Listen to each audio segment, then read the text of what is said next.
All right, let's step into the upper room. It's the eve of the Passover, the night before the crucifixion. You can just feel the tension in the air, right? It's thick with a mix of anticipation and deep sorrow. And it's here, in these last few private hours with his disciples, that Jesus is going to show them the very heart of his entire mission. So before we dive in, I want you to think about this question for a second. When you hear the word glory, ultimate power, majesty, what pops into your head? Maybe a throne? A crown? Some kind of conquering hero? Because on this night, in that room, true glory was put on full display.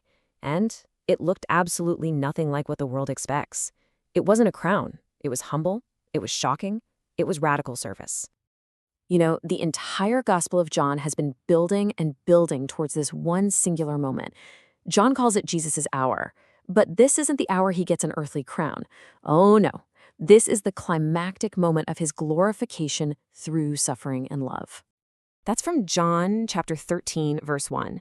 And this one verse, it's the lens. It's the filter through which we have to see every single thing that happens next. Jesus knows exactly what's coming, and his motivation isn't fear or duty. It's a divine love that goes all the way, to the absolute limit, to the very end. So how does he show this ultimate love? Well, he gets up from supper, takes off his outer robe, and wraps a servant's towel around his waist. The king, the creator of the universe, becomes a servant in this living parable that was about to turn the world upside down. And to really get what's happening here, we have to understand the culture. This wasn't just, a nice little gesture. This was a complete, jaw-dropping inversion of the social order. I mean, we really can't overstate how scandalous this would have been. The master was doing the work of the lowest slave, an act so beneath a rabbi it was just unthinkable. So when Peter objects, he's horrified, right? He refuses to let his Lord do this, but Jesus' response in verse 8 is just stunning. He's saying, Peter, this isn't just about dirty feet. This physical act is a picture of a much, much deeper spiritual reality, the cleansing from sin that only he can provide through his death. To have a share with Jesus means to be a part of that redemptive work. And this moment just perfectly illustrates the disconnect, doesn't it? Peter's still thinking in terms of an earthly kingdom, of power structures, and who's the greatest. He wants to serve a conquering hero, but Jesus is revealing a heavenly kingdom, where the king himself stoops down to serve and to cleanse his own people. It's a total paradigm shift. But here's the thing, even as Jesus is performing this act of perfect, selfless love, the darkness of betrayal is literally in the room, it's sitting at the table. But this isn't a surprise to Jesus. He's not some victim of circumstance. He is the sovereign Lord moving his own plan forward. In fact, he quotes from the Psalms, placing Judas's horrific act squarely within God's bigger, sovereign plan.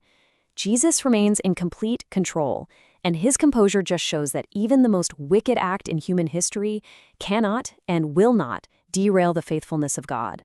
John's simple final statement in verse 30, man, it is just chilling. And it was night. And yeah, sure, it was literally nighttime, but the symbolism is so much deeper. Judas steps out of the light of Christ's presence and into absolute, total spiritual darkness. The hour has truly begun. But the very moment that darkness leaves the room, Jesus says something incredible. He announces his glory.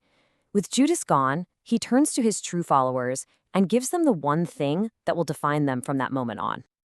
And here, we have to completely redefine that word, glory. Jesus says, now is the Son of Man glorified. How? As the betrayer is walking into the night to kick off the crucifixion. You see, for John, glory isn't about worldly honor or praise. It's the ultimate revelation of God's true character. And that character is self-giving, sacrificial love, a love put on perfect display at the cross. And there it is. This is the heart of it all. From John chapter 13, verse 34.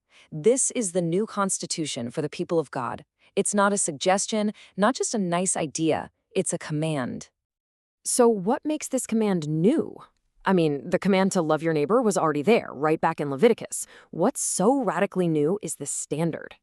The measuring stick is no longer our own flawed, limited love for ourselves. The new measure is Jesus' perfect, unconditional, self-sacrificial love, the kind of love that kneels with a towel and hangs on a cross. That's the new standard. So this new command, this love that was demonstrated with the towel and perfected on the cross, it becomes the enduring pattern for anyone who wants to follow Jesus. But let's be honest, it's a pattern we all struggle to live up to. I mean, think about it.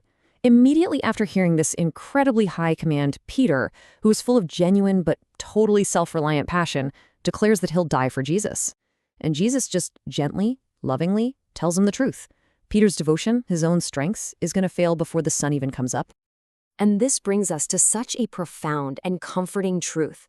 Our ability to follow Jesus doesn't rest on the strength of our promises to him. It rests on the power of his work for us. The cross has to come first. Our failure is never the final word, because his grace is what sustains us. His love for his own really, truly does endure to the end. So when you just step back and look at it, you see how every single theme in this chapter finds its ultimate meaning in Jesus. His love is perfected at the cross. His washing is our spiritual cleansing. His servanthood completely redefines what glory is. His mercy covers our worst sins, and his cross becomes the very pattern and the power for how we are to love. And so we have to end here with the practical application for you and for me. This isn't just an ancient story, it's a living command. That basin and that towel, they've been passed down to us. And so the question that's just left hanging in the air is, how are we going to pick them up? How is this radical, cross-shaped servant love meant to be the defining mark of our lives, our families, and our communities today?